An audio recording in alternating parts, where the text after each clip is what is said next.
امریکہ اور ایران میں ثالثی کرنے والے عمان کی ایران پر حملوں کی مذمت۔ عمان نے اقوام متحدہ کی سلامتی کونسل کا اجلاس بلانے کا مطالبہ کر دیا۔ کشیدگی پورے خطے کو اپنی لپیٹ میں لے سکتی ہے۔ عمانی وزارت خارجہ کی جانب سے یہ کہا گیا ہے۔ امریکہ اور ایران میں ثالثی کرنے والے عمان کی ایرانی حملوں پر مذمت، اور عمان نے اقوام متحدہ کی سلامتی کونسل کا اجلاس بلانے کا مطالبہ کر دیا ہے، اور کشیدگی پورے خطے کو اپنی لپیٹ میں لے سکتی ہے۔ عمانی وزارت خارجہ کی جانب سے یہ کہا گیا ہے۔ ایران مشرق وسطیٰ میں کون کون سے امریکی اہداف کو نشانہ بنا سکتا ہے، آئیے آپ کو دکھاتے ہیں۔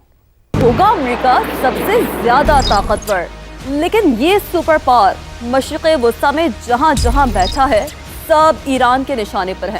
قطر کے دارالحکومت دوحہ میں العدید ایئر بیس، یہ امریکہ کا ایسا فوجی اڈہ ہے جو سینٹ کام کا بھی فارورڈ ہیڈ کوارٹر کہلاتا ہے۔ امریکہ کا دوسرا بڑا فوجی اڈہ کویت میں کیمپ عارف جان ہے۔ اس کیمپ سے پورے مشرق وسطیٰ میں امریکی فوج کو لاجسٹک سپورٹ جاتی ہے۔ صرف یہی نہیں، بحرین جو پورے خطے میں سب سے زیادہ امریکی اہلکاروں کی میزبانی کر رہا ہے، ایران بحرین میں امریکی نیول کمانڈ کی 5th فلیٹ کو بھی نشانہ بنا سکتا ہے۔ اسی طرح متحدہ عرب امارات میں الزفرہ ایئر بیس اور عراق میں عین الاسد ایئر بیس بھی ایران کے نشانے پر ہیں۔ اور سب سے آخر میں آپ کو بتائیں، اس وقت امریکہ کے 2 بحری بیڑے بھی بحیرہ روم اور بحر ہند میں موجود ہیں۔ ویسے تو عرب ممالک ایران کو یقین دلا چکے ہیں کہ وہ امریکہ کو اپنی سرزمین استعمال کرنے کی اجازت نہیں دیں گے۔ ایران کی دفاعی صلاحیت کتنی ہے، اس کے پاس کون کون سے ایسے ہتھیار ہیں جس سے دشمن کو کاری ضرب پہنچ سکتی ہے، آئیے آپ کو یہ بھی بتاتے ہیں۔ مشرق وسطیٰ کے زمین و آسمان، حتیٰ کہ بڑی حد تک سمندر بھی امریکہ اور اتحادیوں کی گرفت میں۔ صہیونی ریاست کو بچانے کے لیے دنیا کا جدید ترین دفاعی نظام اور امریکی ٹیکنالوجی ہمہ وقت ان رہتی ہے۔ بحیرہ روم میں کھڑا امریکی بحری بیڑا USS تھامس ہنڈر اسرائیلی سمیت امریکی اڈوں کی حفاظت کے لیے موجود ہے۔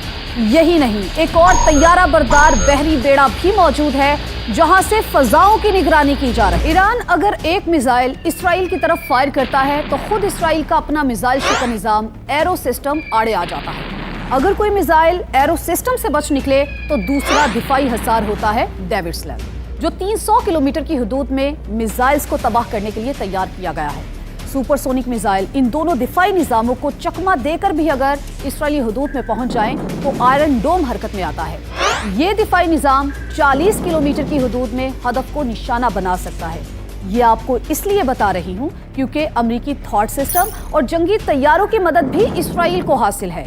جدید ٹیکنالوجی اور امریکی سرپرستی کے باوجود ایران نے اسرائیلی دفاعی حصار کا خوب توڑ نکالا ہے۔ ایران پہلے ڈرون بھیجتا ہے، دفاعی نظام ایرانی ڈرونز کو انٹرسیپٹ کرنے میں مصروف ہوتے ہیں تو ایران پیچھے سے بیلسٹک میزائل داغ دیتا ہے۔ یہی وجہ ہے کہ اب اسرائیل کے بعد امریکہ ایران کے جوہری پروگرام کو جڑ سے ختم کرنے پر تل چکا ہے۔